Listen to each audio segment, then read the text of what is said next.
Halo kerabat, saya Repa Kusdibia dari Center for Study Indonesian Food Anthropology. Saya sedang melakukan fieldwork gastroforestry project dan podcast ini adalah renungan gawe untuk tetap waras dalam menghadapi dinamika sistem pangan, namun tidak melupakan hal-hal teoretis, metodis, dan teknis. Jadi berpengetahuan itu penting dimanapun keberadaan seseorang. Episode kali ini membahas kisah masyarakat adat Amerika yang berhubungan dengan nasib identitas pangan. Di akhir episode, informasi studi ini akan dijelaskan, jadi tetap simak sampai selesai saja.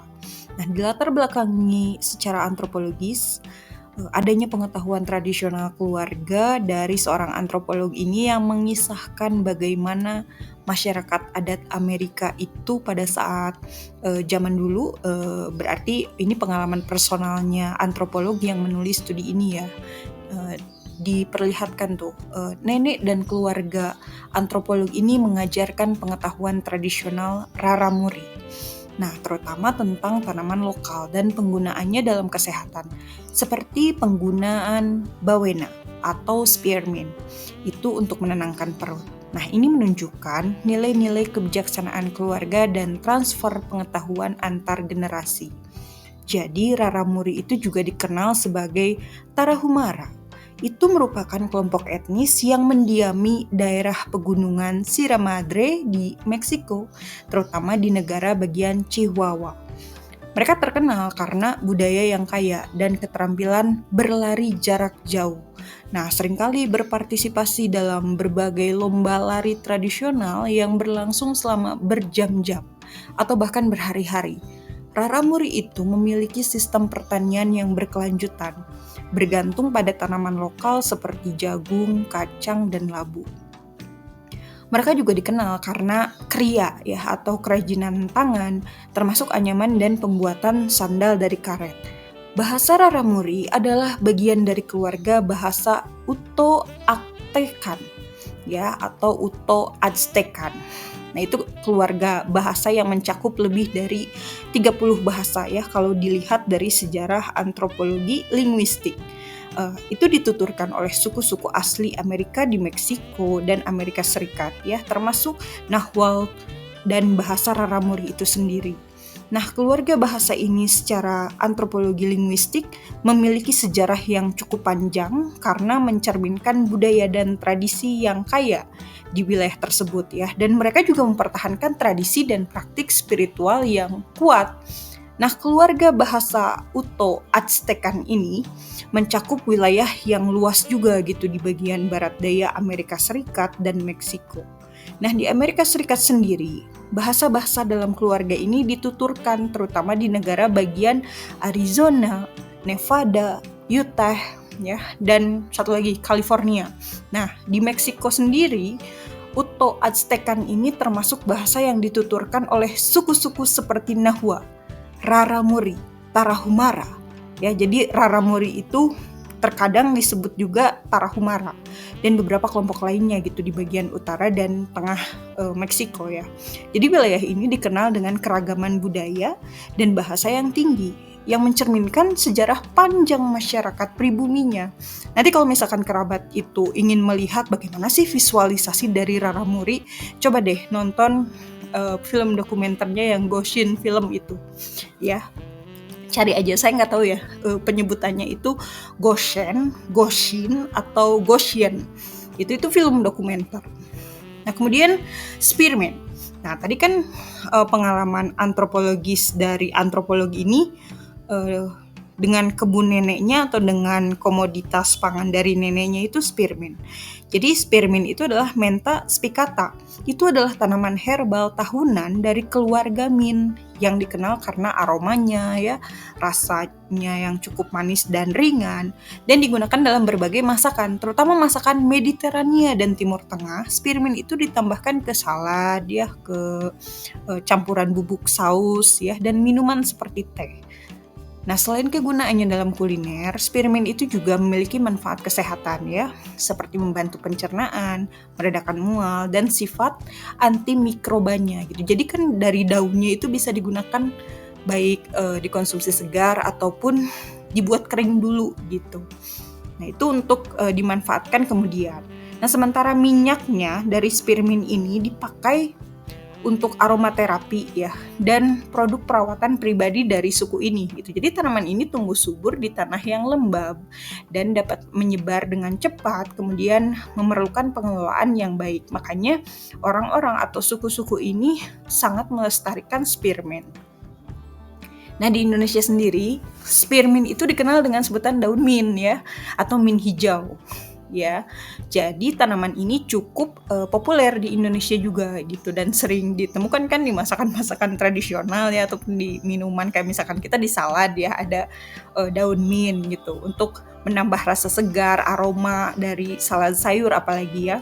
Kemudian di minuman, di minuman udah banyak digunakan gitu, terlebih untuk minuman-minuman segar ya, es teh, kemudian minuman beralkohol juga, atau sebutannya dengan mojito. Oh ya, sekilas tentang mojito itu kan aslinya koktail ya, itu koktail segar yang berasal dari Kuba, ditambah rum, gula, air jeruk nipis, soda, terus daun mint gitu. Jadi mojito itu terkenalnya dengan rasa yang menyegarkan, dan aroma mintnya itu harus muncul gitu dalam mojito ini. Nah, mojito juga sering disajikan dengan es. Jadi minuman populer gitu untuk cuaca yang panas ya, kemudian untuk suasana yang santai gitu. Tapi di sini ada kata koktail.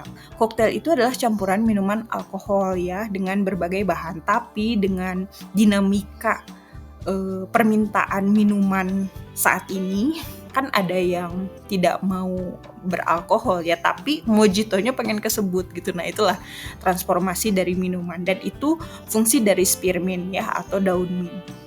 Kemudian di masakan ya, Indonesia juga banyak menggunakan daun mint ya, atau sering dimasukkan lah, atau dikolaborasikan gitu dengan masakan daging ya, kemudian terlebih daging kambing atau daging sapi ya. Daun mint ini kalau misalkan menu-menu akulturasi itu akan selalu hadir.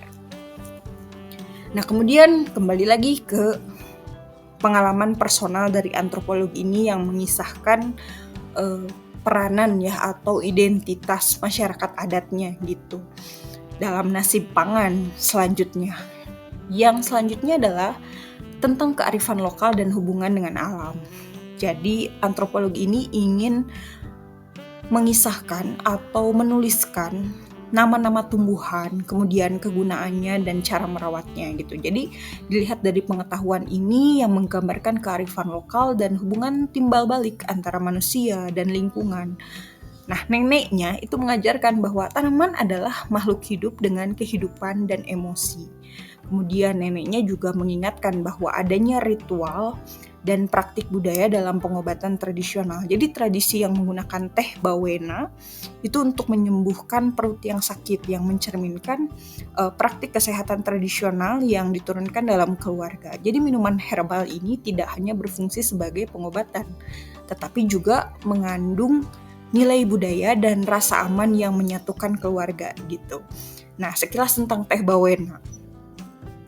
Jadi, teh bawena ini adalah teh herbal yang berasal dari tanaman Moringa oleifera. Dikenalnya itu sebagai drumstick tree ya, atau satu lagi tuh miracle tree, karena manfaat kesehatannya yang luar biasa. Dan teh ini dipercaya oleh masyarakat pada saat itu ya, kalau sekarang diterjemahkan dalam biokimia pangan gitu, mengandung antioksidan, vitamin, mineral. Nah, kembali lagi ke sejarah historis kulturisnya gitu, bahwa teh bawena punya manfaat kesehatan yang cukup bisa dipercaya, dapat membantu meningkatkan metabolisme, memperkuat sistem kekebalan tubuh, dan mengurangi peradangan. Di beberapa budaya, teh bawena ini digunakan sebagai toniknya kesehatan gitu, yang membantu dalam manajemen berat badan ya, atau orang-orang yang pengen langsing lah gitu. Nah, cara penyajiannya memang cukup sederhana gitu ya, hanya dikeringkan kemudian direbus dengan air panas dan menghasilkan rasa yang segar dan aroma yang khas. Nah, teh ini akhirnya semakin populer gitu di kalangan berbagai suku-suku ini ya, untuk mencari alternatif alami untuk meningkatkan kesehatan ya, karena kan kalau penyebaran informasi suku-suku terdahulu itu kan memang dari cerita ya, atau mode to mode gitu. Kemudian dalam bahasa Raramuri, teh bawena ini dikenal sebagai teh baawen ya. Itu mencerminkan atau mendefinisikan hubungan masyarakat Raramuri dengan alam dan budaya mereka. Jadi teh ini bukan hanya sekedar minuman ya, tetapi juga simbol kebersamaan dan adanya tradisi. Biasa disajikan dengan berbagai kesempatan gitu. Jadi teh bawena ini sering kali diolah berbagai bahan alami ya, dengan campuran-campurannya gitu. Kemudian menjadikannya pilihan yang menyegarkan dan sehat. Nah, masyarakat Raramuri itu memiliki cara unik untuk menikmati teh ini, di mana setiap tegukan membawa rasa dan aroma yang kaya.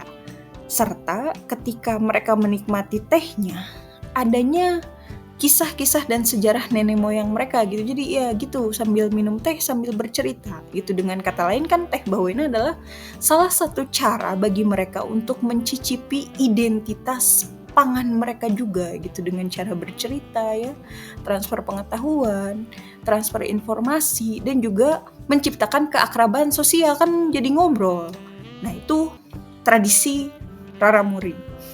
Kemudian kita melihat lagi nih dari masyarakat adatnya, adanya filosofi dan kosmologi budaya Raramuri. Jadi melalui interaksi dengan alam dan pengetahuan tentang tumbuhan, antropologi ini ingin memperkenalkan adanya kosmologi Raramuri gitu, yang menganggap tanaman sebagai bagian dari kekerabatan manusia ya, atau kinship nih. Nah, ini kan mencerminkan pandangan hidup Raramuri itu bahwa semua makhluk hidup terhubung satu sama lain dalam hubungan kekerabatan atau kinship itu. Sedangkan kosmologi sendiri itu kan ilmu yang pelajari struktur, asal-usul, dan perkembangan alam semesta. Nah, fokusnya melalui fenomena ya, fenomena alam tentunya. Termasuk di sini kan ada hubungan dengan pembentukan galaksi ya, adanya pengatur kosmos ya, dan ada integrasi antara ilmu astronomi ya. Jadi ketika ngomongin kosmologi, nanti kerabat itu kalau mau lihat dari antropologi budaya, cobalah pahami juga tentang realitas kosmik ya, agar bisa lebih mengeksplorasi lagi apa yang dimaksud dengan kosmologi. Nah, kemudian dalam kisah masyarakat adat ini melihat pentingnya tanah sebagai sumber kehidupan. Jadi jika dalam suku-suku ini banyak orang-orang yang punya kebun, jadi kebun itu kan dengan berbagai tanaman dan pohon buah-buahan ya, itu ternyata punya simbol penting dalam budaya Raramuri yang menggambarkan keterikatan pada tanah sebagai sumber makanan, sumber kesehatan, dan sumber identitas budaya. Makanya kalau misalkan orang-orang Raramuri ini tanahnya hilang, mereka akan punya banyak gejala gitu ya, karena mereka memandang filosofi itu ya tentang 3 hal, makanan, kesehatan, dan budaya. Kemudian hal ini juga nyambung ke warisan budaya dan memori leluhur. Jadi jarang dibahas ya memori leluhur itu, karena kayak wah ini tuh terlalu tabu gitu. Padahal memori leluhur itu bagi masyarakat Raramuri, antropologi ini menceritakan bahwa arwah kakek neneknya yang dianggap beristirahat di Bima Sakti itu ternyata menunjukkan hubungan erat dengan leluhur sebagai sumber panduan. Nah, panduan ini sering digunakan untuk panduan spiritual dan budaya yang terus hidup dalam memori dan tradisi keluarga. Jadi nggak cuman hilang kemudian udah hilang gitu ya, atau nggak ada keberlanjutannya nih. Ternyata memori leluhur itu bagi masyarakat Raramuri sangat penting ya, dan dijadikan tradisi keluarga gitu, nggak cuma dikenang. Makanya akan mudah terdokumentasi gitu warisan-warisan leluhurnya untuk generasi selanjutnya, dan itu ternyata penting ya. Hal ini membawa masyarakat Raramuri itu memiliki hubungan sosial dan ikatan keluarga yang melalui budayanya itu adalah budaya ekologis.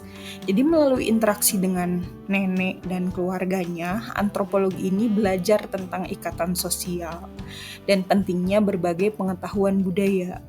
Adanya budaya ekologis Raramuri yang memperkuat rasa kebersamaan dan tanggung jawab terhadap lingkungan itu ternyata bisa diwariskan dari generasi ke generasi.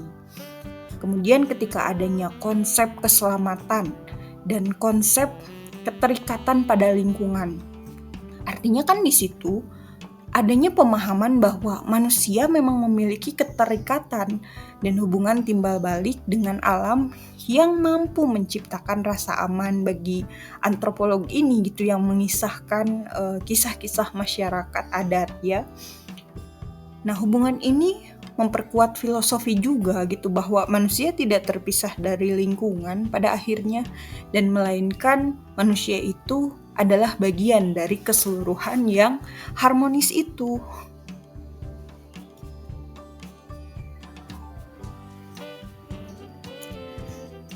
Sekarang saya bacakan kisahnya ya, yang ditulis oleh antropolog. Nah, ini tuh jenisnya monograf gitu, jadi saya sangat suka sekali. Di dapur nenekku.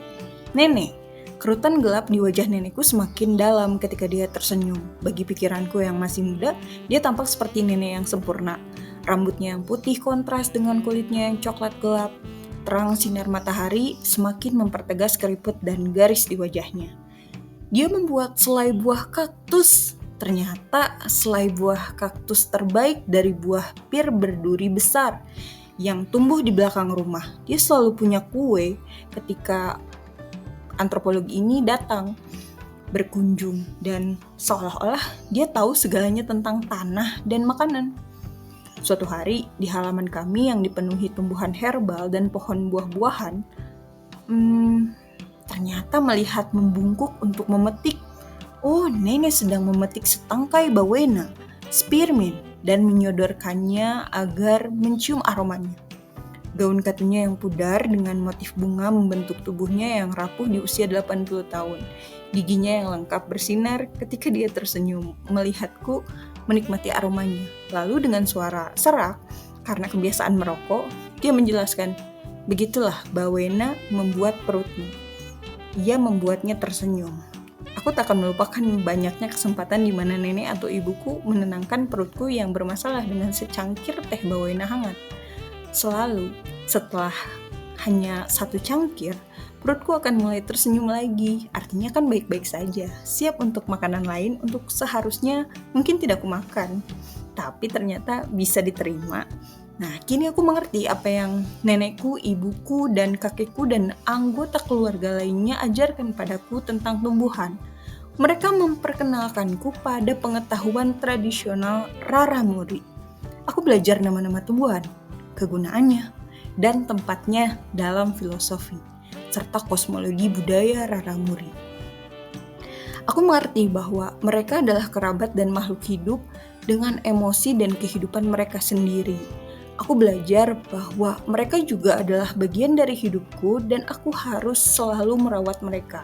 Singkatnya, keluargaku membimbing ke dalam pengetahuan ekologis tradisional Raramuri. Arwah kakek nenekku kini beristirahat di Bima Sakti bersama roh-roh Raramuri dan yang lainnya yang telah meninggalkan bumi ini. Tetapi pelajaran mereka tetap hidup dalam ingatanku. Aku teringat wajah nenekku yang tersenyum dan langkahnya yang pendek dan terseret. Jika aku sakit dan minum secangkir teh bawena yang mengepul, aku mendengar suara seraknya menjelaskan kegunaan tumbuhan lain di halaman kami. Pengetahuan yang kudapat dari keluargaku adalah bagian dari kekayaan pengetahuan ekologi budaya yang terkumpul. Ketika mereka memperkenalkanku pada tumbuhan-tumbuhan ini, mereka juga memperkenalkanku pada hubungan kekerabatan dengan tumbuhan-tumbuhan dan tanah, tempat mereka dan kami berasal. Mereka memperkenalkanku pada para kerabatku.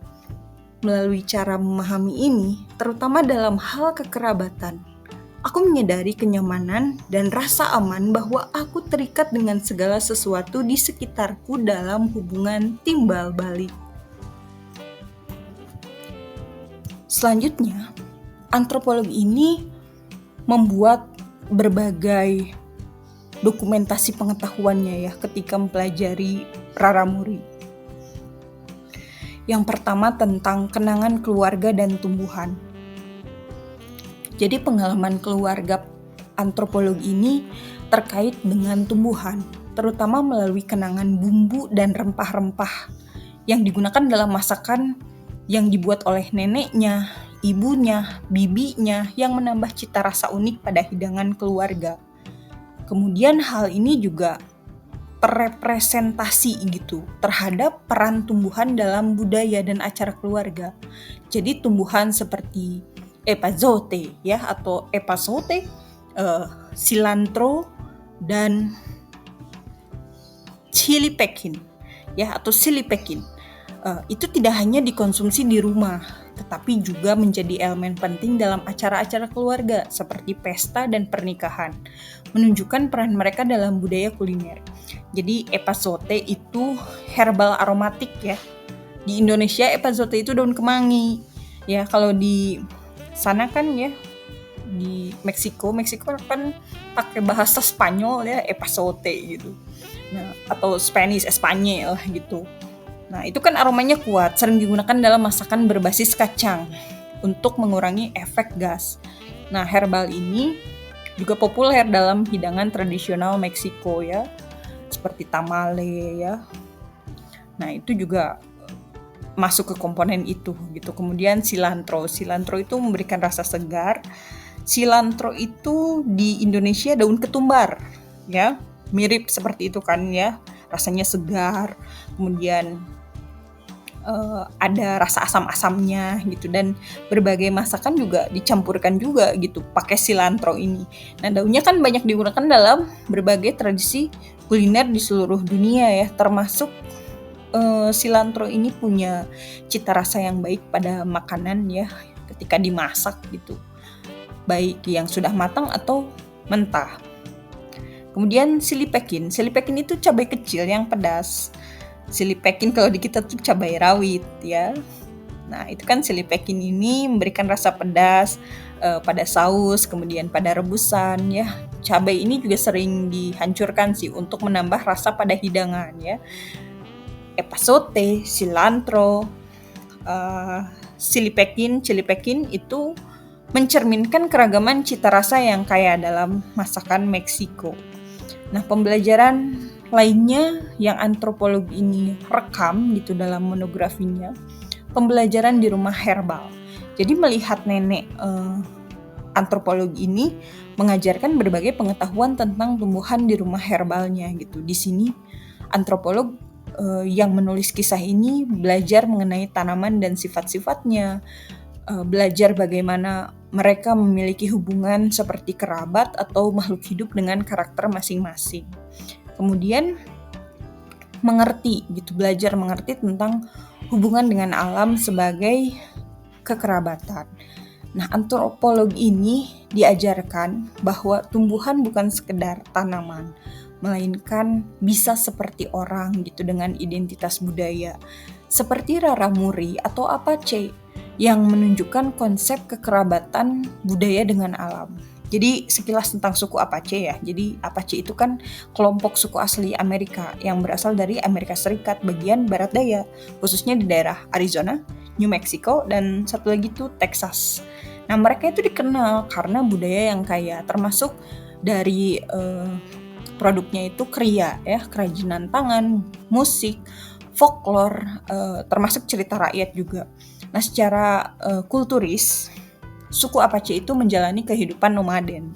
Berfokusnya memang pada berburu ya, kemudian mengumpulkan makanan, dan kemudian mereka itu jago banget dalam bercocok tanam ya, Apache itu. Nah, mereka punya beberapa kelompok gitu dari Apache. Ada yang Apache Barat, ada yang ciri Chahua, kemudian satu lagi tuh yang terkenal ya, Mescalero. Jadi kepercayaan spiritual mereka juga seringkali berkaitan erat ya dengan alam gitu, dan mereka dikenal karena ya ketahanan dirinya dan ketahanan ekologinya gitu, serta kemampuan beradaptasi melalui berbagai perubahan dan konflik sepanjang sejarah. Tapi mereka tetap ada gitu ya. Nah, itulah resiliensi mereka ya dari suku Apache. Nah, suku Apache Barat eee, ciri Chahwa ya sama Mescalero itu berbeda gitu dalam praktik pangan dan budaya yang mencerminkan adaptasi terhadap lingkungan mereka. Misalnya, kalau Apache Barat itu mereka lebih dikenal sebagai pemburu dan pengumpul yang mengandalkan hewan ya. Jadi berburunya itu memang ke hewan. Misalkan ya rusa, kemudian pengumpulan tanaman liar. Nah, sumber daya alamnya di dataran tinggi mempengaruhi itu pola makan mereka. Kemudian kalau yang ciri Chahwa itu memiliki cara hidup yang lebih nomaden. Sering berpindah kan untuk mencari makanan. Jadi mereka terlibat dalam pertaniannya itu cukup kecil, seperti menanam jagung ya, kemudian memanfaatkan sumber daya dari hutan atau masih menggunakan forest food ya sebagai sustainable food systemnya atau keberlanjutan sistem pangannya. Ada lagi yang Mescalero itu cukup terkenal, jadi lebih berfokus pada pertanian dan peternakannya, makanya mereka punya daya dukung ekologis gitu, terutama dalam menanam jagung, kacang, labu ya. Mereka mengembangkan teknik soalnya dalam pengolahan tanah yang kompleks. Jadi mereka jauh lebih kayak transformatif lah gitu ya dalam memiliki tradisi sistem pangannya dan juga memperkuat tradisi kuliner yang kaya karena mereka itu mengembangkan dari pengelolaan tanahnya yang kompleks. Nah, antropolog ini juga melihat adanya pembelajaran dari kakek di kebun. Jadi ketika mendapatkan pengetahuan tentang jagung, cabai yang dianggap sebagai orang tua dan pelindung. Nah, kakeknya antropolog yang mengisahkan ini mengajarkan untuk menghormati alam dan menghormati pohon sebagai bagian dari keluarga. Wih, keren ya.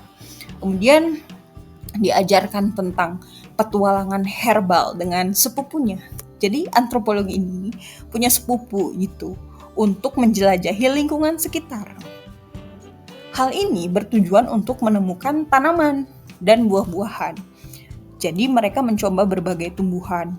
Meskipun kadang-kadang mereka itu makan tanaman yang seharusnya tidak mereka makan ya. Namanya juga eksplorasi ya.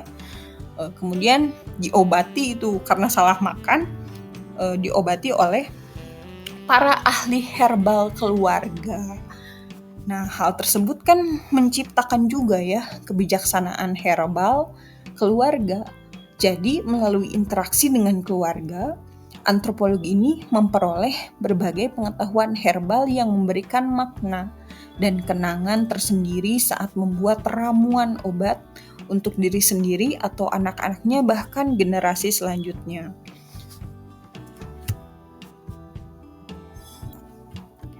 Monografinya akan saya bacakan. Kenangan terindah keluargaku berkaitan erat dengan tumbuhan. Aku sering mengingat bumbu-bumbu yang nenek, ibu, dan bibiku tambahkan dengan penuh kasih ke dalam masakan kami.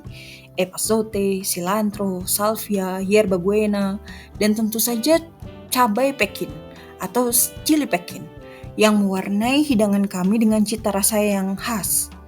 Oh iya, untuk salvia dan yerba buena itu masih tanaman herbal ya, jadi sering digunakan dalam kuliner dan pengobatan tradisional suku ini atau dalam tradisi raramuri. Salvia itu kalau di Indonesia daun katuk ya atau daun sage gitu. Jadi ya memang tidak umum digunakan gitu, tapi salvia di sini terkenal karena sifat aromatiknya yang bisa membuat cita rasa lebih meningkat gitu, seperti memberi tambahan salvia pada daging rusa ya, kemudian pada saus gitu. Dan digunakan dalam pengobatan juga untuk meningkatkan kesehatan pencernaan. Kemudian yerba buena. Nah, kalau ini merujuk pada sejenis kelompok daun mint ya, spearmint tadi gitu. Itu biasanya digunakan untuk teh juga dan bahan penyedap makanan. Biasanya terkenal karena aroma segarnya gitu dan selalu dikaitkan dengan pengobatan masalah pencernaan serta nyeri kepala. Nah, seperti itu ya. Kalau di Indonesia sendiri, yerba buena itu daun mint saja gitu. Jadi daun mint kan populer ya di masakan dan minuman gitu kalau di Indonesia.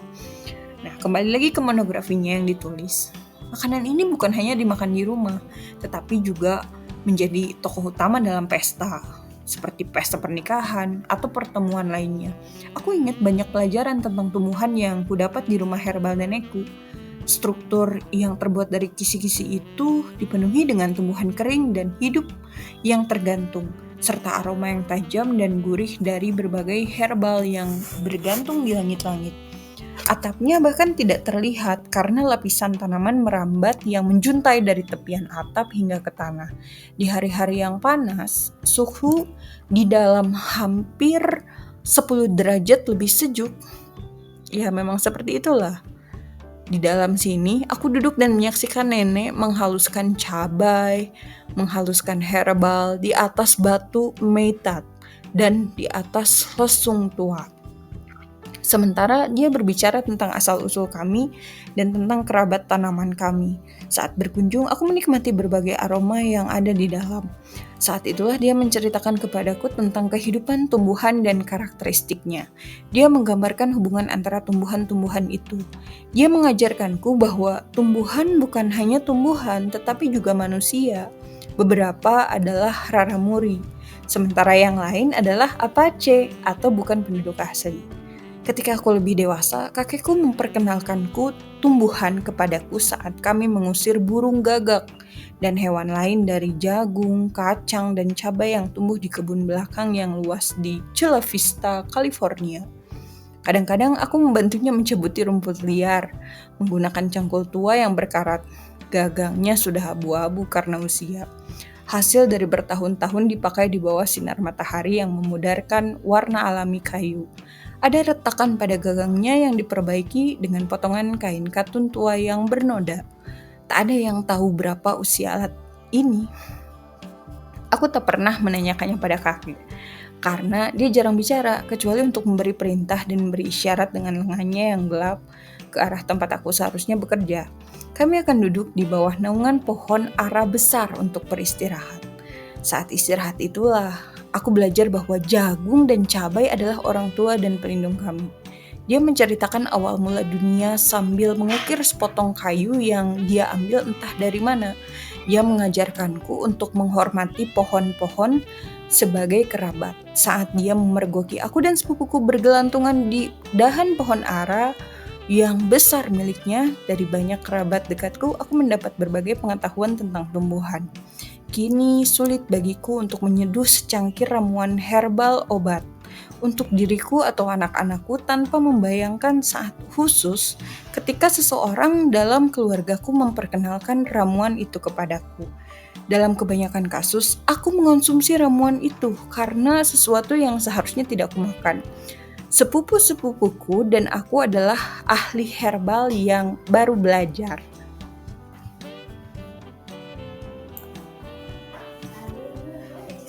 Sepupu-sepupuku dan aku adalah ahli herbal yang baru belajar. Mereka juga sahabat-sahabat terbaikku. Kami menjelajahi komunitas kami dalam pencarian terus-menerus.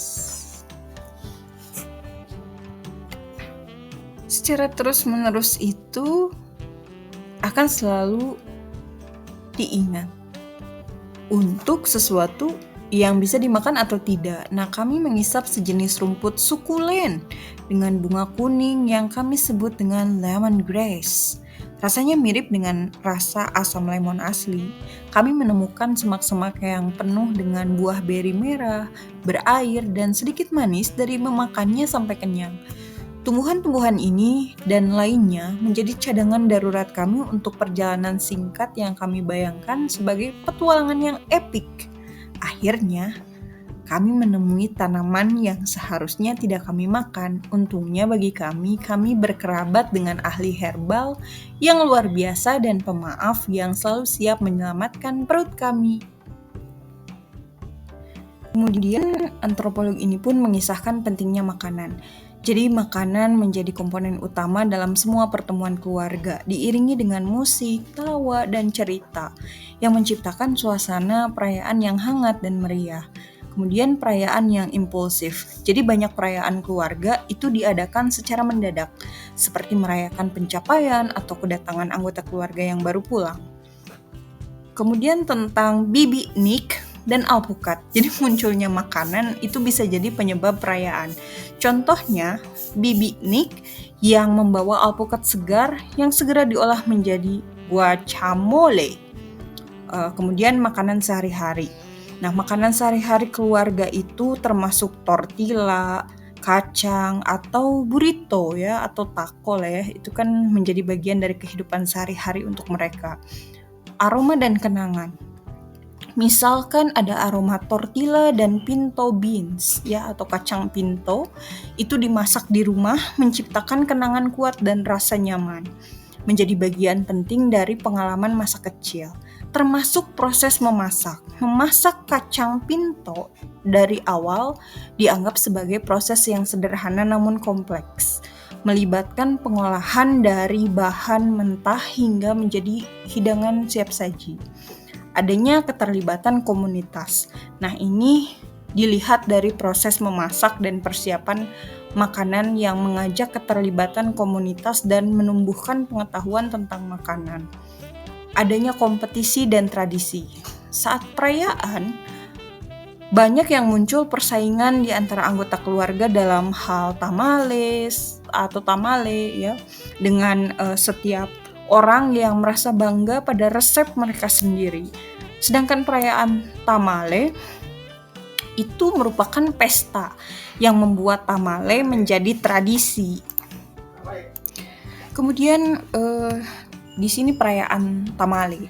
Nah, itu pesta membuat tamale menjadi tradisi di mana anggota perempuan itu berkumpul, bersenang-senang, dan berbagi resep yang merupakan bentuk pertukaran sosial dan reproduksi pengetahuan tentunya. Dan perubahan tradisi ini melihat bahwa tradisi pembuatan tamale itu mulai memudar gitu seiring berjalannya waktu juga, dengan kesibukan hidup modern yang membuat pertemuan semacam ini semakin jarang. Jadi ya perayaan tamale juga udah luntur gitu ya. Kemudian hal ini juga berpengaruh pada penjualan tamale. Jadi tamale yang dulunya adalah makanan perayaan kini menjadi sumber pendapatan tambahan, dijual oleh pasangan di lingkungan yang memiliki komunitas Hispanik yang cukup besar. Monografinya seperti ini. Makanan adalah bahan penting dalam semua pertemuan keluarga kami. Makanan berpadu dengan musik, canda tawa, cerita, dan tarian untuk menciptakan perayaan yang lezat dan harum. Perayaan kami kadang direncanakan tetapi lebih sering merupakan acara mendadak yang memang dipicu oleh sepupu yang mendapatkan pekerjaan baru, ayah yang mendapatkan kenaikan gaji atau pangkat, atau anggota keluarga yang baru saja pulang setelah sekian lama. Begitu diputuskan bahwa akan ada perayaan, seseorang akan segera bertanya, apa yang akan kita makan? Kadang-kadang makanan itu sendiri menjadi penyebab perayaan. Setiap waktu pada saat sekarang dan kemudian misalnya ada bibiknik, akan selalu membawa sekantong alpukat yang baru dipetik. Sampai hari ini, aku tidak tahu dari mana asalnya atau bagaimana dia mendapatkan alpukat tersebut. Tetapi dia akan muncul dengan tas kertas biasa yang berisi sekitar 20 alpukat siap untuk diolah yang menjadi guacamole, atau ya cukup diiris saja dan dimakan dengan garam, merica, dan salsa. Bibiknik tidak pernah mengetuk saat dia masuk ke rumah kecil kami. Dia hanya masuk dan meletakkan tas alpukat di permukaan datar terdekat, menyapa ibu atau menyapa aku dengan suara yang garang. Semua orang menganggap bahwa buah-buahan ini adalah untuk diolah menjadi sesuatu dan bisa dimakan di suatu tempat. Secara magis dan dalam waktu 20 menit, pesta dihidangkan di depan kami, dan kami pun mulai makan. Sangatlah penting bahwa selalu ada sesuatu untuk dimakan di rumah kami, bahkan jika itu hanya tortilla dan kacang. Pertemuan keluarga kami adalah hal yang selalu menjadi waktu yang penuh kasih dan jiwa. Jadi makanan, terutama makanan yang dibuat oleh tangan dari orang-orang yang hadir, itu bisa menambah perasaan penuh kasih sayang dan ya, jadi punya satu jiwa gitu yang melekat di ruang tersebut. Setiap hari makanan kami terdiri dari tortilla, kacang, dan beberapa jenis burrito. Kami tidak tahu bahwa fajitas suatu hari nanti akan menjadi masakan yang mewah. Tortilla buatan ibuku selalu berbentuk hampir sempurna. Tortillanya lembut dan lentur, dan baunya sangat harum saat pulang ke rumah setelah seharian berada di luar bersama sepupu-sepupuku. Aku bisa mencium aroma itu meskipun masih di luar, membuat sepedaku terjatuh ke tanah. Setelah memasuki rumah, aku menghirup dalam-dalam untuk merasakan kehangatan jagung dan tepung masak atau tepung jagung yang sedang dipanaskan. Kacang pinto yang menguap di atas kompor dan tumpukan tortilla yang baru dimasak di atas meja di belakang tempat ibuku berdiri di samping oven. Aku paling menikmati tortilla segar dengan mentega cair di dalam lingkaran panasnya. Mereka juga enak dengan semangkuk kacang pinto yang berenang dalam jus atau berkubang di jus tersebut yang bisa disendok dari panci. Memasak kacang pinto adalah urusan yang sederhana sekaligus kompleks. Aku tidak pernah makan kacang kalengan sampai setelah meninggalkan rumah dan rasanya tidak memuaskan. Kacang pinto yang disiapkan dari awal hanya memerlukan kacang yang keras dan belum dimasak. Kacang tersebut selalu disebar di atas meja dan disaring untuk menghilangkan batunya, kemudian gumpalan tanah dan kacang-kacang keriput yang tampak seolah telah mengerut di bawah sinar matahari. Kemudian mereka itu dimasak dengan kaki babi atau daging babi asin, lemak, epazote, dan rempah rahasia lainnya. Satu pot kacang itu lebih mirip dengan semur daripada hidangan pokok. Makanan yang memerlukan proses ekstra sebelum disiapkan seperti kacang, jagung, dan biji-bijian utuh memberikan tekstur dan warna pada persiapan makanan dan melibatkan lebih banyak komunitas dalam proses dari panen hingga makanan. Ketika membantu ibuku menyortir batu-batu tersembunyi dari kacang, aku biasa meletakkan satu kacang yang mengkilap di dalam mulut dan menjentikannya dengan lidah untuk memantulkannya ke bagian dalam gigiku. Aku terkadang bertanya-tanya, apakah sebuah tanaman akan mulai tumbuh di dalam tubuhku jika aku melakukannya cukup lama atau jika aku tidak sengaja menelan kacang tersebut. Ibuku biasa memperingatkan bahwa kacang itu kotor dan khawatir aku akan sakit. Aku pikir aku sudah menelan begitu banyak kuman dalam aktivitas sehari-hari sebagai anak-anak, sehingga satu kacang yang setengah kotor tidak akan menyebabkan masalah lebih lanjut. Aku tahu dari mana asal kacang-kacang itu. Dalam beberapa kasus, aku telah membantu mengumpulkan kacang dari pembungkus setengah kering dan kering yang tergantung dari tangkai mereka. Nah, pengetahuan taktis semacam ini berkontribusi pada keseluruhan perpustakaan pengetahuan terkait makananku dan sekitarku. Anehnya, aku tidak dapat mengidentifikasi sumber dari sebagian besar pemahaman makananku dari masa kecil. Aku hanya tahu itu telah menjadi bagian dari volume pengetahuan tradisional yang dikodekan dalam bahasa pengalaman keluargaku dan ditambahkan selama interaksi selanjutnya dengan orang-orang pribumi yang berbasis lahan. Tentu saja, kami makan versi keluarga kami tentang tortilla, burrito, dan masakan Meksiko Utara lainnya. Tetapi akan sulit untuk membandingkan versi hidangan ini dengan yang ada di restoran Meksiko biasa.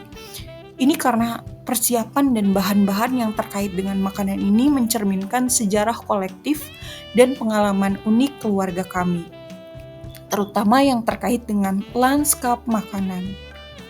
Ketika kesempatan ini lebih dari sekadar mendadak, raja dan ratu makanan perayaan muncul.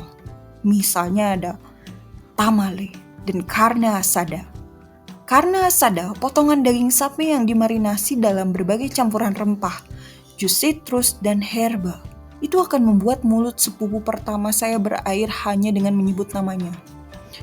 Bir adalah pendamping penting untuk carne asada. Kami akan mengemudikan mobil bermil-mil jauhnya untuk mencari carne asada terbaik.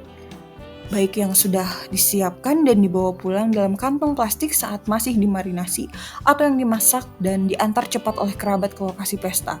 Cara terbaik untuk memasaknya adalah di luar ruangan, di atas pemanggang dan dimakan dengan tortilla. Tamale juga Tamale disajikan di piring di depan pemakan dalam berbagai bentuk. Tergantung pada anggota keluarga mana yang mengawasi persiapannya. Seseorang bisa mengenali pembuatnya dari bahan-bahan yang khas, kelembutan masa atau tepung jagung, dan jumlah isiannya. Seseorang tidak berani menyebutkan preferensi tamale di depan umum karena takut akan pembalasan dari keluarga. Selain itu, semuanya enak dan resepnya seringkali merupakan gabungan dari beberapa resep anggota keluarga yang ada dan yang telah berlalu.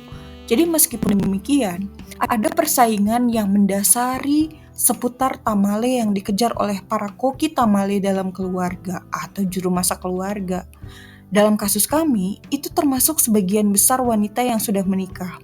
Meskipun mereka semua mengajarkan keindahan dan cinta yang terkait dengan kenyataan bahwa hal penting adalah bahwa kami semua memiliki cukup untuk dimakan, aku ingat melihat berbagai bibi-bibiku mengamati dari kejauhan tentang bagaimana tamale itu kami makan.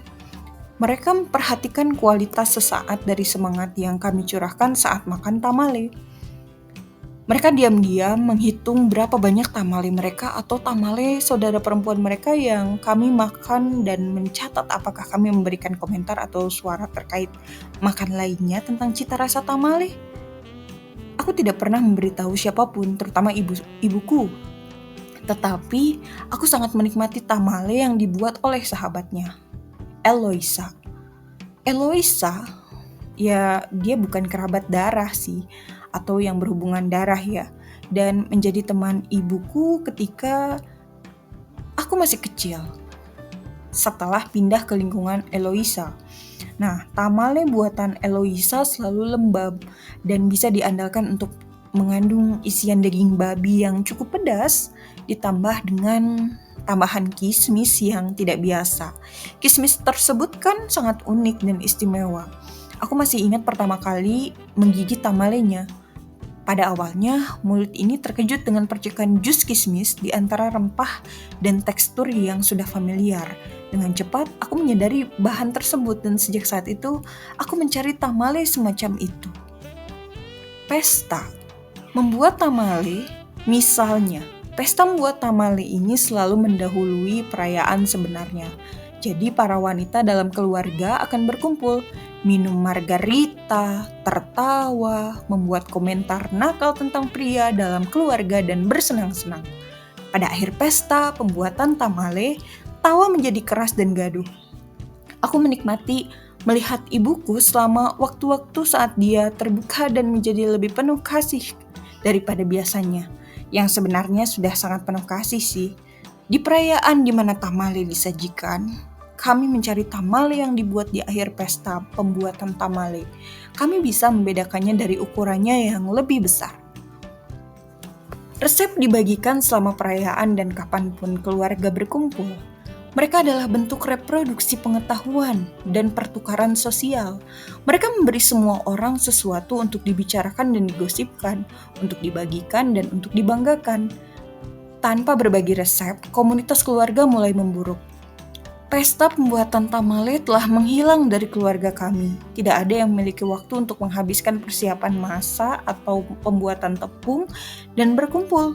Ulang tahun dan pernikahan harus direncanakan setahun sebelumnya. Undangan dikirim dari jauh-jauh hari sebelum perayaan agar anggota keluarga bisa meluangkan waktu di kalender mereka.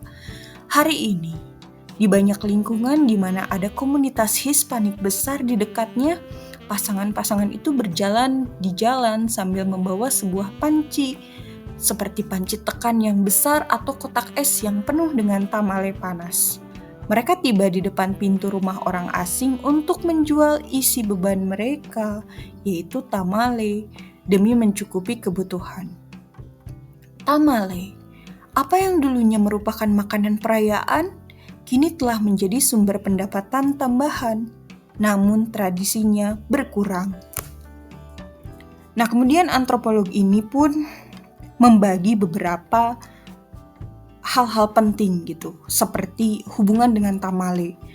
Makanan seperti tamale itu dapat menguatkan identitas budaya, tetapi tidak selalu menghubungkan seseorang gitu dengan komunitas tertentu. Jadi pengalaman kuliner itu dapat memperkuat identitas pribadi tanpa menyentuh komunitas asalnya ya. Misalkan di sini tamale itu, kita ngomongin tamale dari tadi. Tamale itu apa? Jadi tamale itu adalah hidangan tradisional Meksiko yang terbuat dari adonan jagung ya. Tadi ada disebutkan kan masa. Nah, masa itu adonan jagung atau tepung jagung ya, yang diisi dengan berbagai bahan. Misalnya ada daging, bisa juga dari tadi ya ada kaki babi gitu, keju atau sayuran. Nah, adonan ini dibungkus dengan daun jagung atau daun pisang atau daun-daun lainnya lah. Dan juga dikukus tekniknya. Nah, itu menghasilkan tekstur yang cukup lembut dan penuh cita rasa digambarkannya ya. Tamale itu sering dinikmati saat perayaan dan kumpul-kumpul yang melambangkan komunitas dan warisan budaya.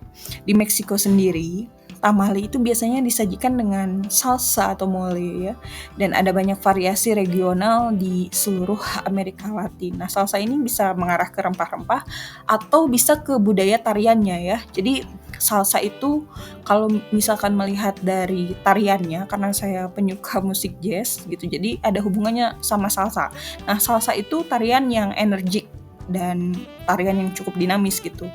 Dia berkembang di Amerika Latin gitu dan Amerika Serikat. Nah, tarian salsa ini menggabungkan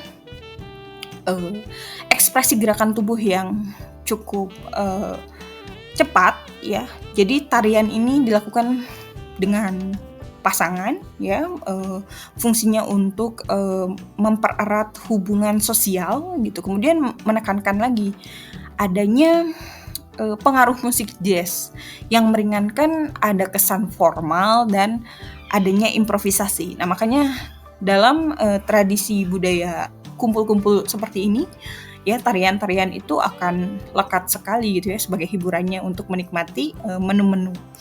Nah, proses keluarga dan lanskap makanan. Jadi antropolog ini melihat adanya penegasan identitas dan hubungan dengan tempat yang lebih berasal dari proses yang melibatkan makanan seperti pembuatan tamale ya, yang menghubungkan keluarga, kemudian adanya pengetahuan budaya dan pengalaman. Termasuk membahas makan itu sebagai tindakan politik dan sosial. Nah, artinya makan adalah tindakan yang memiliki implikasi politik dan sosial, di mana pilihan makanan ya itu sudah mengarah pada kategori lokal atau makanan kategori global. Hal tersebut itu mempengaruhi lingkungan dan kesehatan masyarakat juga gitu. Jadi ketika makan dan kenangan budaya itu ditampilkan, maka terlihat adanya konsumsi makanan keluarga. Nah, seseorang bisa tidak hanya menikmati rasa, tetapi juga menghidupkan kembali kenangan dan pengetahuan yang terhubung dengan tradisi kuliner. Termasuk tadi, ada resep sebagai cerita. Jadi resep makanan itu bisa berfungsi sebagai cerita yang diturunkan, di mana variasi dan perubahan hal tersebut bisa mencerminkan sejarah dan dinamika keluarga. Jadi kan ini dilihat dari penyesuaian budaya ya. Dan hal tersebut bisa mendorong pada pentingnya pertanian berkelanjutan karena memelihara hubungan dengan tanah dan praktik pertanian yang berkelanjutan sangat penting untuk menjaga keragaman makanannya gitu dan warisan budaya. Karena apa? Ketika kuliner itu masih dipertahankan, otomatis kan dalam pertanian juga akan mendorong komoditas-komoditas pangan yang bisa diolah menjadi makanan yang diinginkan gitu atau makanan yang akan menjadi warisan gitu ya. Nah, itu juga sangat keterkaitan tuh. Nah, tapi antropolog ini melihat adanya ingatan kolektif terhadap makanan. Hal tersebut apakah bisa menjadi medium untuk mempertahankan ingatan ini gitu, mencakup lintas generasi ya, di mana proses menyiapkan makanan kan menyimpan pengetahuan dan tradisi. Dan akhirnya melihat tantangan masa depan, di mana pertanian di masa depan itu akan menghadapi tantangan baru akibat perubahan iklim lah. Tetapi praktik tradisional dan pengetahuan lokal apakah dapat membawa kayak solusi gitu, tawaran solusi yang berkelanjutan.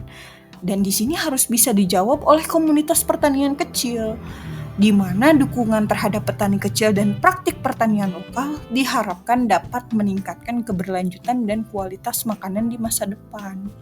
Akhirnya, masyarakat dari lokal atau global harus bisa adaptasi terhadap perubahan iklim ini dengan mengandalkan pengetahuan lokal dan praktik pertanian tradisional. Nah, apakah sekelompok manusia ini dapat menemukan cara untuk beradaptasi dengan tantangan yang ditimbulkan oleh perubahan iklim? Nah, monografinya ya.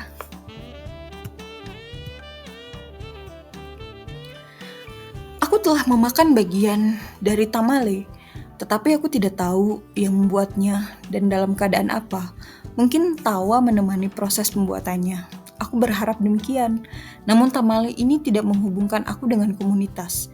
Identitas dan budayaku sebagai seorang Meksiko ditegaskan setiap kali aku makan tamale, tetapi tidak dengan komunitas unik tempatku dibesarkan, dan dari mana pemahamanku tentang identitasku dan keterhubungannya dengan suatu lanskap yang muncul.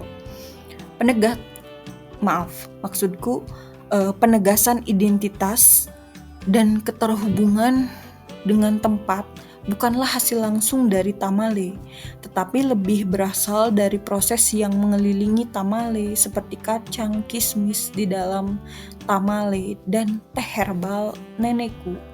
Proses-proses ini menghubungkan keluarga, lanskap, pengetahuan koleksi, cerita, dan perpustakaan pengetahuan budaya dan ekologi yang terkode, yang semuanya menopang dan menghidupkan kembali rasa tentang diri ini dan tempat dari mana berasal.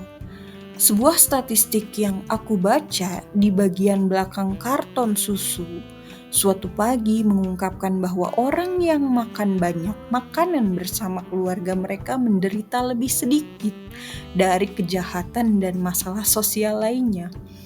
Moralitas karton susu ini mencerminkan konsekuensi dari masyarakat modern yang terputus dari hubungan langsung dengan makanannya dan dari proses sosial yang terkait dengan makan dan lanskap manapun. Makan sebuah lanskap lebih dari sekadar tindakan makan.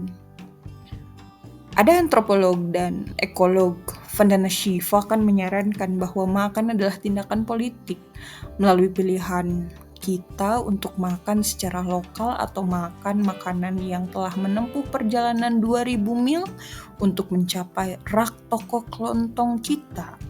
Kita mendukung suatu proses yang terakhir, mengkonsumsi bahan bakar fosil yang berharga, membuang air minum bersih untuk menghasilkan produk hewani, merobohkan hutan hujan yang rapuh dan lanskap gurun, serta meningkatkan penyakit terkait gizi. Kekurangan gizi, terutama di kalangan populasi yang miskin, berpenghasilan rendah dan tidak terdidik.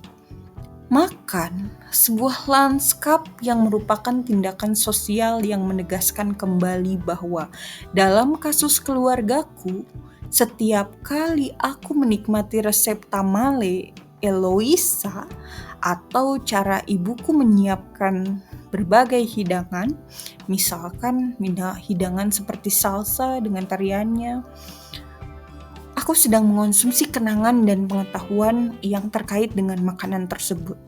Elemen dari cerita, lelucon, dan pengalaman kontekstual yang rumit terwujud setiap kali makan hal-hal tersebut atau menu-menu tersebut. Ini menjadi bentuk regenerasi yang cukup mimetik untuk mengonsumsi resep keluarga kita. Makan bukan hanya tindakan politik, tetapi juga tindakan budaya yang menegaskan identitas dan pandangan dunia seseorang setiap kali seseorang duduk untuk menyantap sepiring kacang yang dimasak di rumah. Seperti budaya yang dilakukan oleh manusia setiap menit, setiap hari. Makan seperti budaya kita dan kenangan keluarga kita yang merupakan ritual lain yang dilakukan sepanjang hidup kita.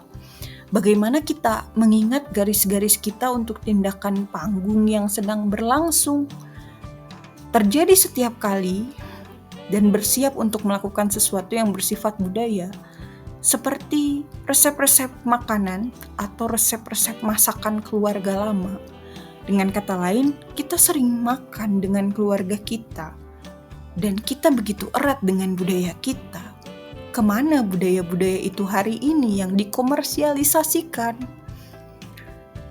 Leslie Marmon Silko mengingatkan kita dalam Yellow Women and a Beauty of the Spirit bahwa kita bergantung pada ingatan kolektif melalui generasi yang berturut-turut untuk mempertahankan dan mentransmisikan seluruh budaya, pandangan dunia yang lengkap dengan strategi yang terbukti untuk bertahan hidup.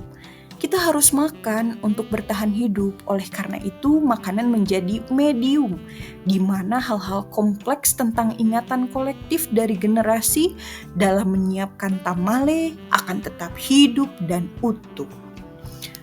Ya, jadi tentang Leslie Marmon Silko itu, beliau adalah seorang penulis, ya, seorang aktivis asal Amerika yang dikenal sebagai salah satu suara narator gitulah ya, narator yang dalam sastra Native American dari New Mexico ya. Orang tersebut itu memiliki karya-karya gitu. Jadi seperti novel-novel yang tadi ya, yang Yellow Women and a Beauty of the Spirit, itu kan mengeksplorasi identitas budaya dan tradisi suku atau suku adat ya gitu. Jadi Silko itu menggabungkan unsur-unsur mitologi dan pengalaman pribadinya gitu yang melihat hubungan antara manusia dan alam. Nah, Leslie Marmon Silko dalam bukunya Yellow Women and a Beauty of the Spirit menekankan pentingnya memori kolektif untuk mempertahankan budaya dan strategi bertahan hidup suatu masyarakat. Jadi, dia itu menggambarkan bagaimana ingatan yang diwariskan melalui generasi memungkinkan seorang individu untuk terhubung kembali dengan warisan budaya dan identitas mereka. Karena apa? Karena Silko menggarisbawahi bahwa makanan dan pengalaman budaya itu sangat penting untuk menghidupkan dan memperkuat ikatan sosial dalam komunitas. Kembali ke monografi lagi ya. Akibatnya, karena banyak makanan yang kami bahas dalam studi ini berasal langsung dari tanah, lanskap makanan tetap utuh ketika resep-resep lama dihidupkan kembali. Makanan itu sendiri dan lanskap dari mana ia berasal. Mengingat bagaimana seharusnya dimasak. Ini dapat terjadi karena makanan itu sendiri mengaktifkan dalam diri kita ingatan yang terkode yang mengingatkan kita bagaimana cara menanam, mengumpulkan, dan menyiapkan makanan. Tanah dan makanan kemudian menjadi sumber pengetahuan dan sejarah. Banyak resep-resep yang bersifat dinamis karena mereka berubah dan disesuaikan dengan perubahan keluarga, sejarah, dan peristiwa. Seringkali seorang anggota keluarga itu akan mengubah resep atau seseorang yang baru dalam keluarga akan menyebabkan hal ini juga terjadi. Anggota keluarga tertentu mungkin berubah, tetapi makanan dan tanah tempat ia tumbuh tetap menjadi sumber ingatan budaya. Beberapa mungkin menyarankan bahwa ini adalah pengetahuan yang tidak otentik, tidak lengkap, atau tidak dapat diandalkan. Tetapi sebenarnya jenis ingatan kolektif itu jauh lebih akurat karena mencerminkan posisi keluarga dan budaya pada saat itu. Nah, setiap tambahan resep itu bisa menjadi berharga karena menambah komposisi budaya dan keluarga yang berkelanjutan. Apa yang terjadi adalah resep yang berfungsi seperti cerita yang diceritakan dan diceritakan kembali dengan cara yang berbeda, tergantung pada penceritanya gitu.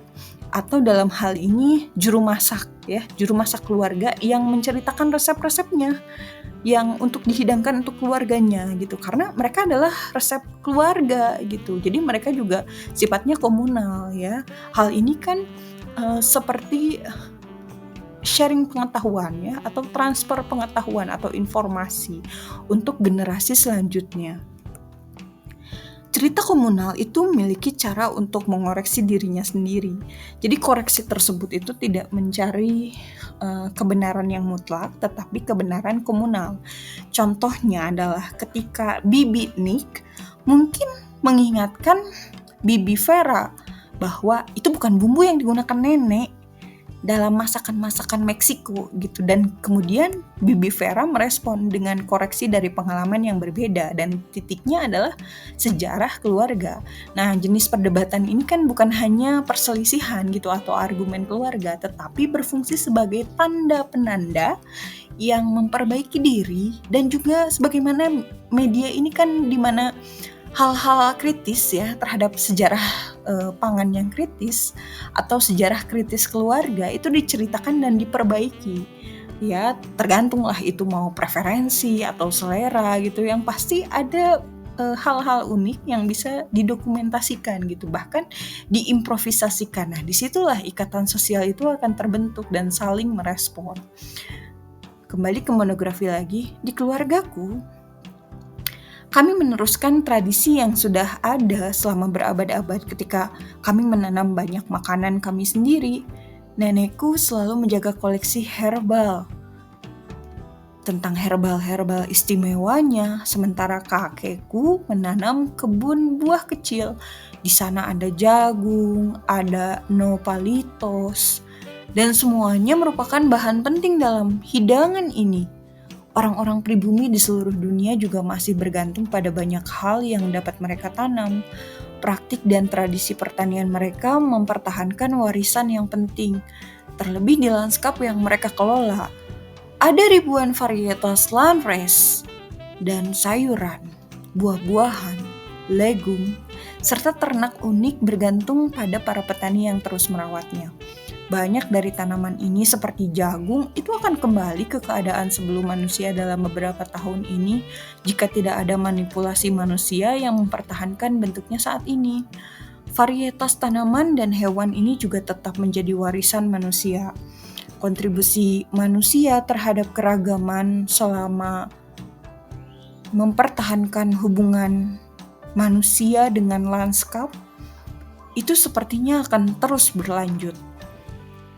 Pelajaran penting bagi kami saat kami melanjutkan jalur merusak diri saat ini dengan monokultur, memodifikasi makanan kami secara genetik, menggunakan irigasi buatan dan berlebihan dalam pemupukan adalah untuk mempelajari kembali cara memasak lanskap kami.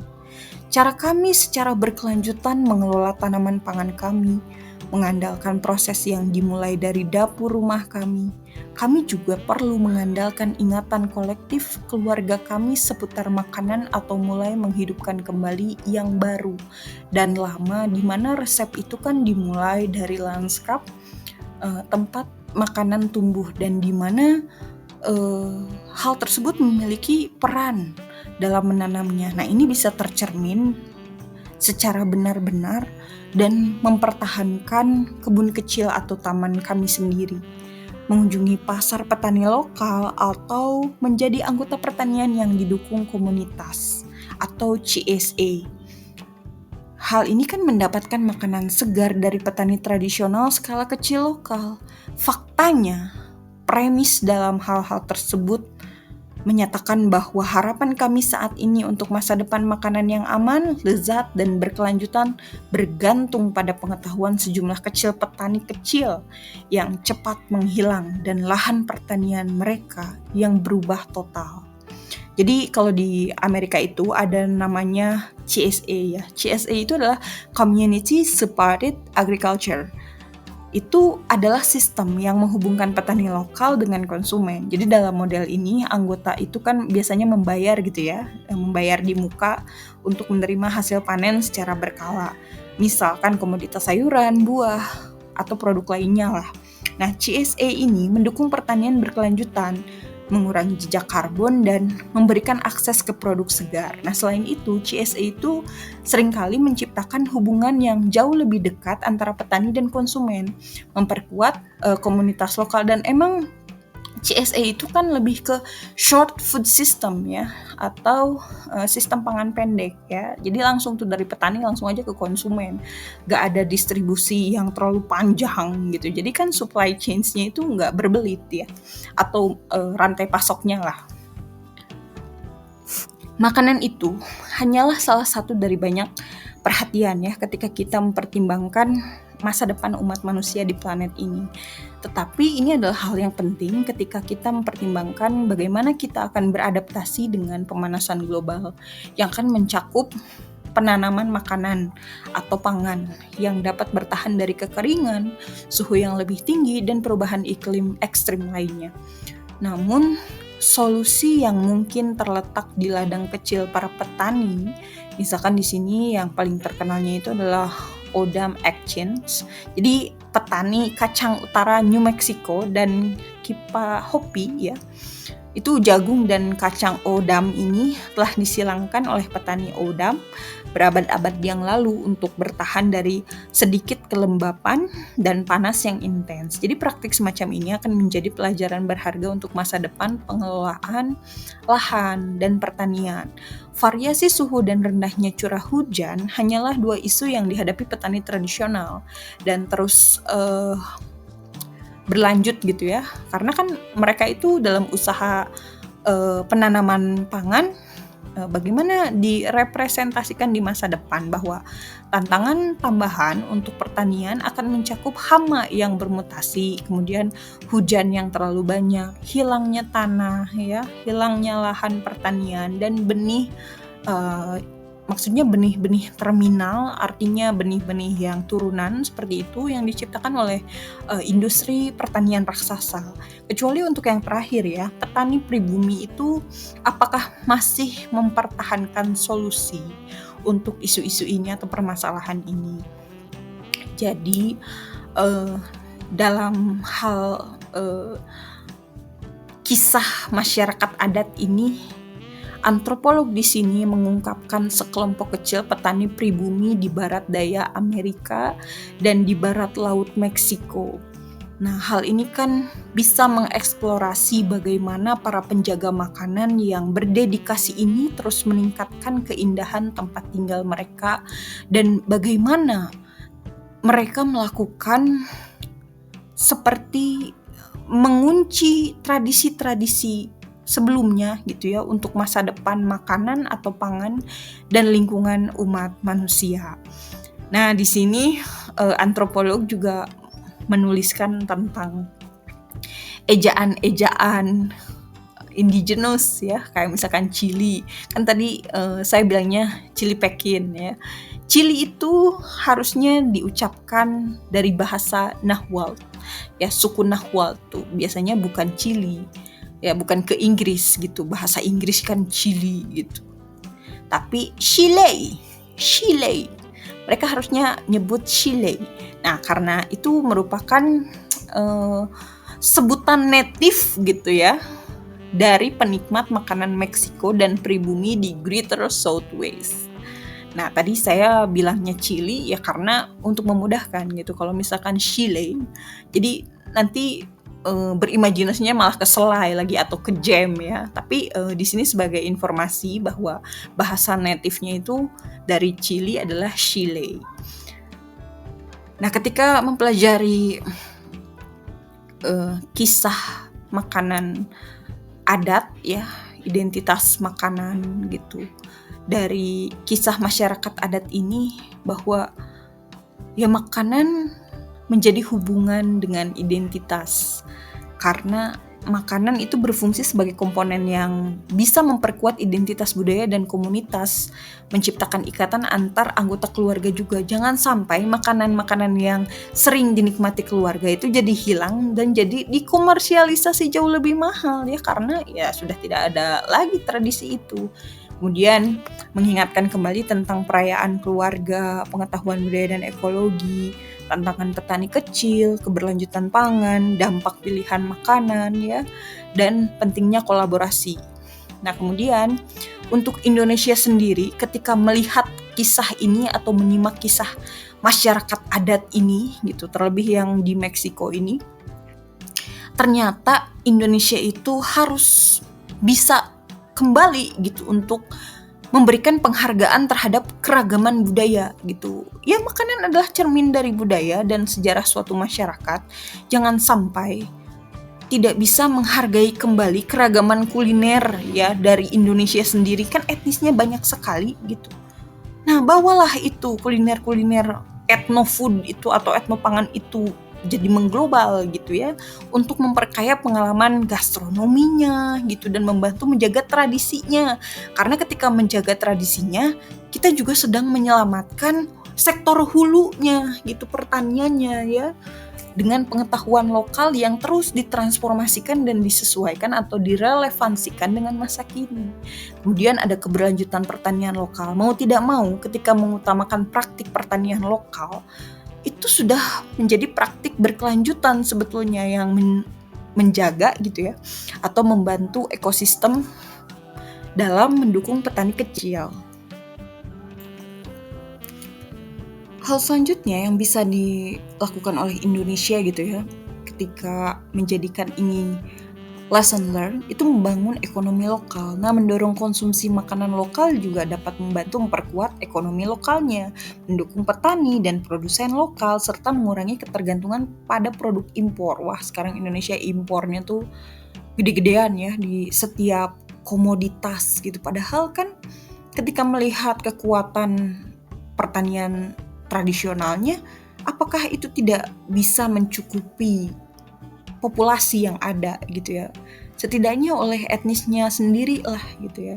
Kemudian hal selanjutnya adalah tentang partisipasi komunitas. Jadi ketika ingin melakukan hal ajakan pada masyarakat atau hal-hal partisipatif, itu ketika ada keterlibatan proses produksi dan konsumsi makanan yang meningkatkan rasa gitu ya, itu harus bertanggung jawab juga terhadap keberlanjutan lingkungannya gitu. Dan partisipasi komunitas ini bisa dijadikan program padat karyanya program-program pertanian Indonesia ya. Jadi jangan sampai program-programnya itu yang mengarah pada hilirisasi atau dihilir, ya artinya kan tinggal distribusi itu kalau misalkan hilir, tapi dari sektor hulunya dulu tuh, apakah sudah baik-baik saja keadaannya atau tidak banyak gangguan ya atau kerusakan, kan itu yang akan menjamin hilirnya itu menjadi baik ya atau tidak terkendala lah gitu. Jangan sampai hilirnya itu atau hilirisasinya itu terganggu, jadi disuplai dari semua titik gitu, termasuk gak apa-apa lah impor, yang penting terdistribusi. Wah, itu sudah pasti ya. Sama kayak gini nih cerita lesson learn-nya atau kisah sistem pangan Indonesia. Nah, ini kan masih ada waktu nih gitu. Jadi kembalikan kembali terhadap hal-hal yang dari kisah ini bisa dianggap seperti mitigasinya lah gitu terhadap sistem pangan di Indonesia ini. Nah, dengan menerapkan pengembangan sistem pangan yang lebih berkelanjutan, adil dan beragam, rasanya Indonesia itu masih bisa gitu menjaga warisan kuliner ya dari cerita masa lampau ya, atau dari pengalaman berinteraksi dengan orang tua gitu ya atau orang-orang terdahulunya, mendokumentasikannya, menyebarkannya, improvisasi gitu untuk warisan kuliner atau warisan pangan bahkan pertanian generasi mendatang. Sampai jumpa di podcast berikutnya.